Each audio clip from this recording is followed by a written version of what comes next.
Hello YouTube.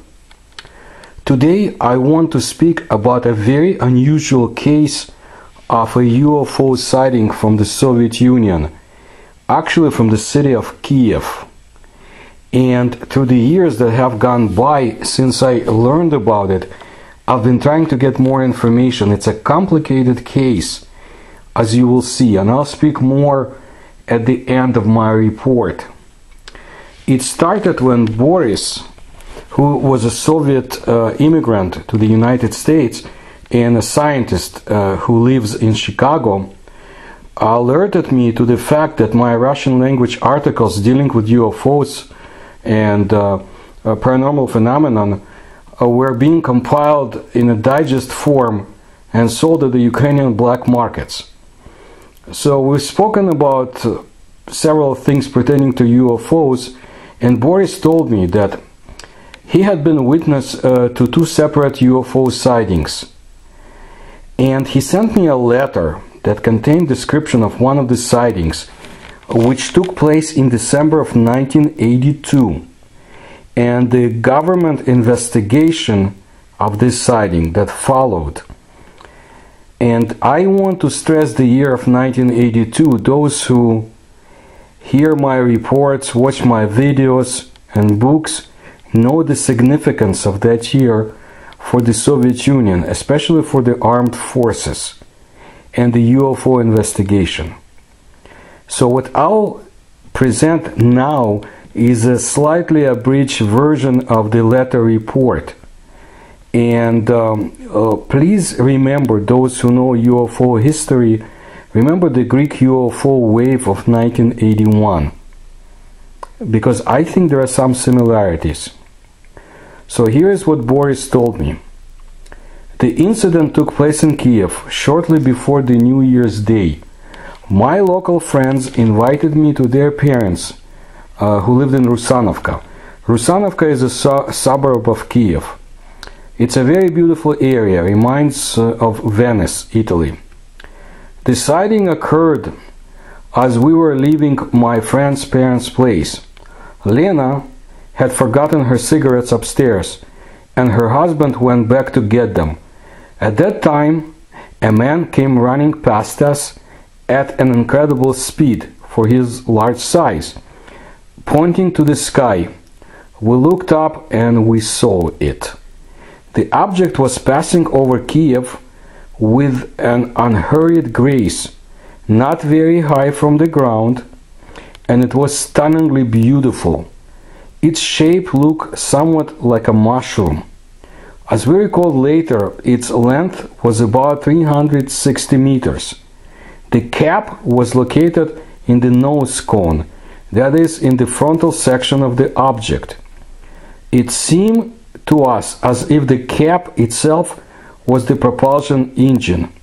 In any event, the cap glowed and cast some sort of inversion trace. This flying thing, let's call it a ship, had a delicately violet color, and it was shining. Rather, the violet color seemed to be iridescent with tints and hues. Now, the cap of this mushroom reminded me of a glowing cigarette tip. That is, it was brighter and of a somewhat different color. In any case, I cannot under any circumstances describe the top of the ship as violet. I have difficulty finding a verbal description for the frontal section of the UFO. The next day I met Lena at the Institute of Plant Physiology of the Ukrainian Soviet Academy of Sciences. This is where she worked.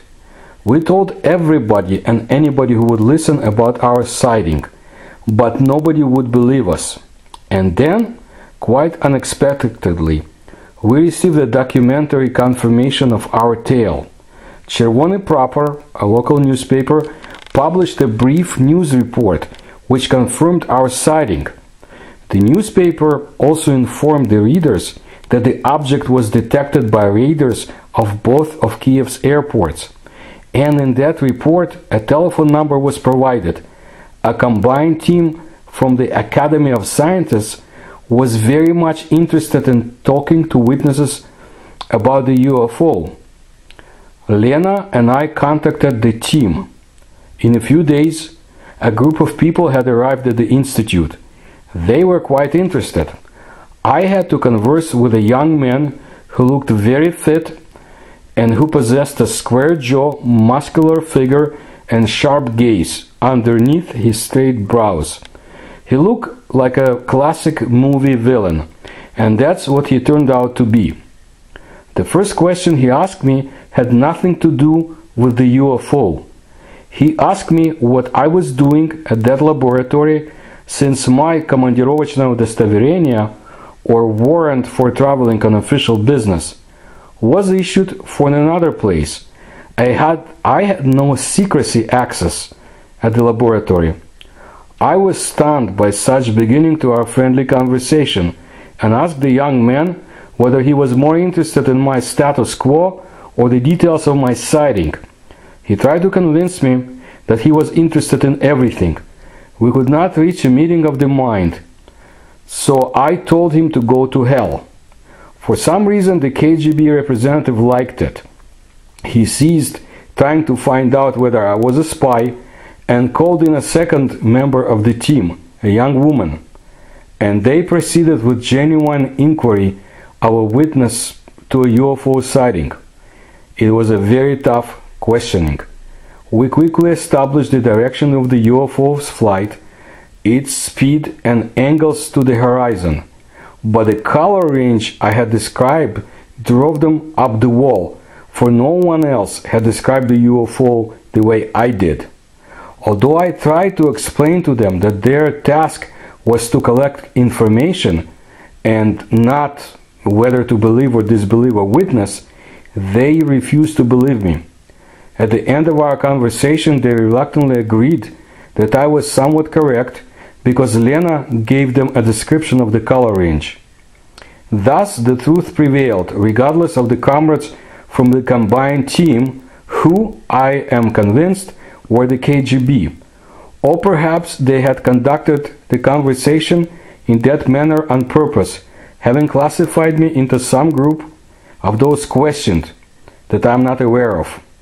I never did see them again, although they promised that we would meet. What else can I say about the UFO? It was a pleasure to look at. That is how I felt at the time. It was quite beautiful.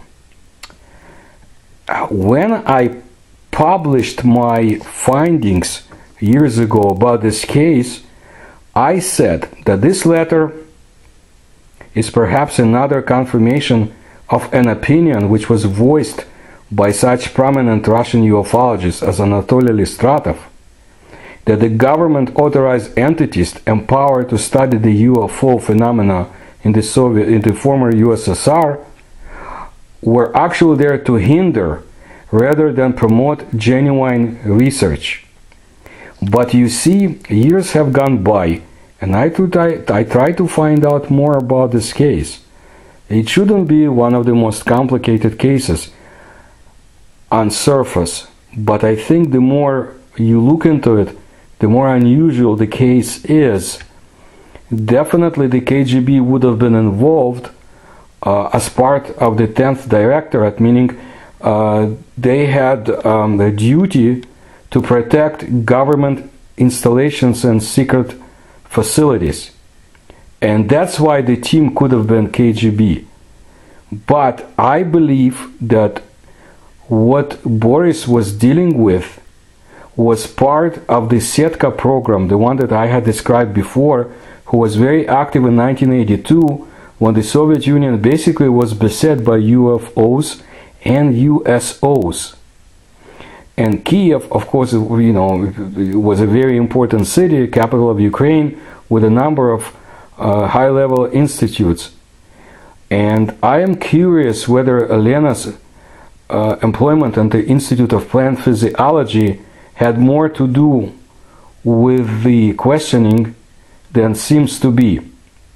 In my opinion, Boris and Lena were questioned by the people from the Setka program, the military research branch of the secret UFO program. And the appearance of the craft itself reminds me of a similar sighting, similar object over South Georgia Island by Antarctic. So it is a complicated case, and like I said, my opinion that it's not the KGB that was involved, but for sure the Setka program people. However, because of the year and the location, this is a very interesting case because we couldn't find confirmation. And if anything else develops, I'll tell you.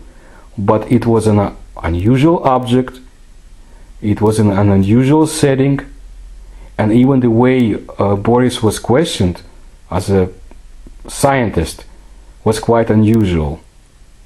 But again, we're dealing with the UFO phenomenon and concealment of facts.